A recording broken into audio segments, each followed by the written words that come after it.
Take one. Take two. Take three. Hi everyone, my name's Danielle and welcome to another episode of Board Game Bakes. This is a fun show where we make board game themed pieces and components from some of your favorite games.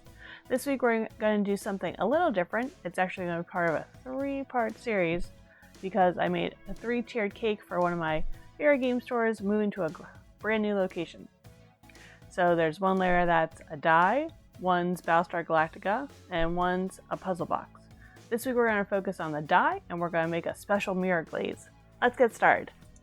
The first part of preparing a mirror glaze cake is preparing the cake. As I mentioned before, this is part of a 3-cake series, so I have that big one up front that's for the large cake on the bottom, but right now we're focusing on the little square. As you can see, it's a very thin cake, so in order to make it more cubical, it has lots of layers. So from the sheet pan, I got 2 small ones and 1 large one.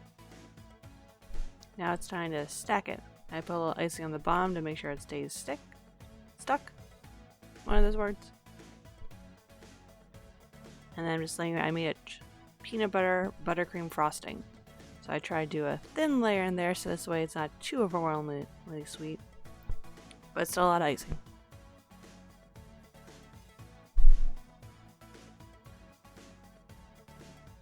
And once you have all your layers on the cake, you're going to want to put in the freezer a little bit.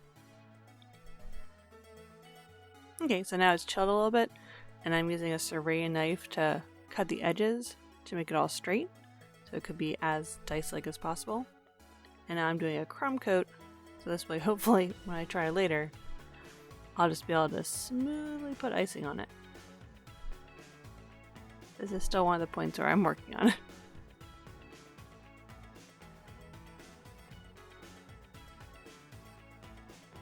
So I'm using an offset spatula to smooth the sides quickly. And then it'll get thrown into the refrigerator or the freezer again for it to harden. So now this is the final coat, so I'm trying to put a little more icing on it so it gets nice and smooth.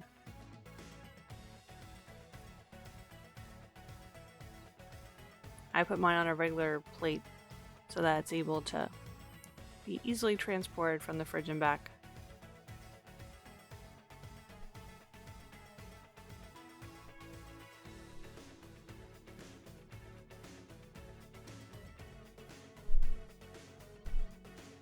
Once again, I'm using the offset spatula to try and make the edges all smooth.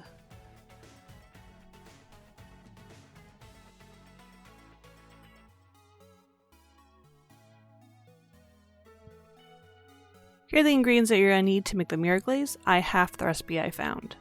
The first thing is to put your sugar and water, and you want to dissolve it and bring it to barely a simmer. You're also at the same time going to bloom your gelatin by mixing it with water and letting it sit for 15 minutes. And you could also take your white chocolate and sweetened condensed milk and set that aside for later in a bowl.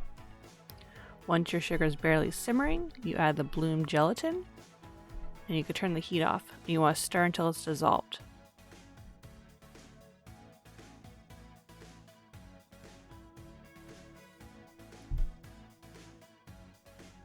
Once it's dissolved, you're going to pour that warm mixture into the white chocolate and sweetened condensed milk. You just want to let that sit for 5 minutes. Once it's had time to sit, you want to stir until there's no lumps. You could do this by hand, or you could also use an emulsion blender.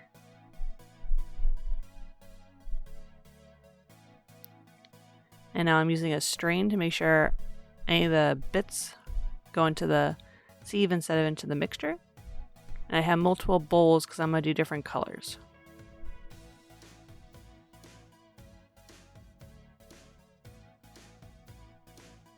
And you can put as much of the bowl as how much you want of that color.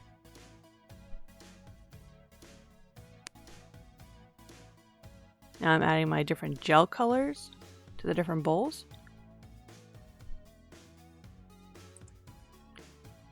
And give them a little mix. You want to do this pretty quickly because temperature is of the essence. You want to make sure that your mirror glaze is 90 degrees Fahrenheit or 32 degrees Celsius. Otherwise it'll either be clumpy or it won't stick. And I put my 3 different colors into one bowl.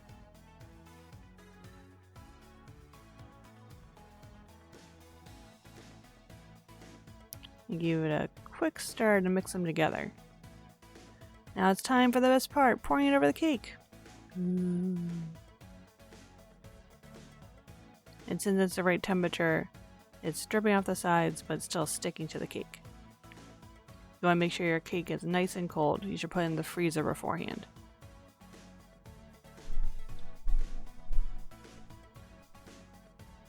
And you can see that there's all the drops on the side. You want to make sure it sits for at least 5 minutes before you wipe it off with a knife.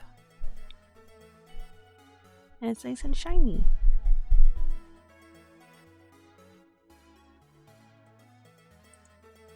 Now to make our decorations, I rolled out some fondant, and I'm using the bottom of an icing tip to make circles. Dot, dot, dot, dot, dot.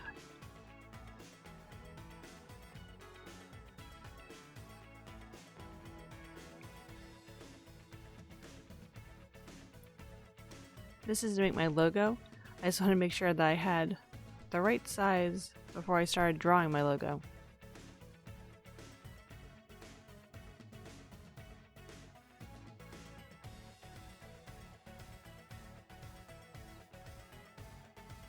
And the GU is for Games Unlimited, which is a local game store in Pittsburgh, PA, and they just moved to a new location, so it's a perfect chance to make a cake.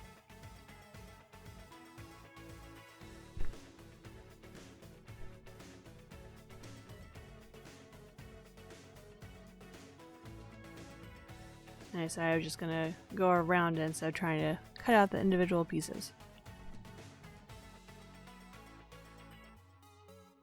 And that's all the decorations for this cake. So now assembly. Just putting the different dots.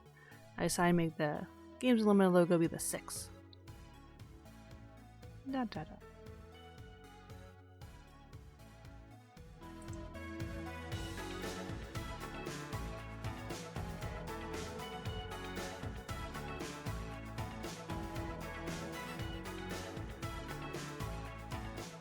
Thanks for watching how to make your own mirror glazed dice cake.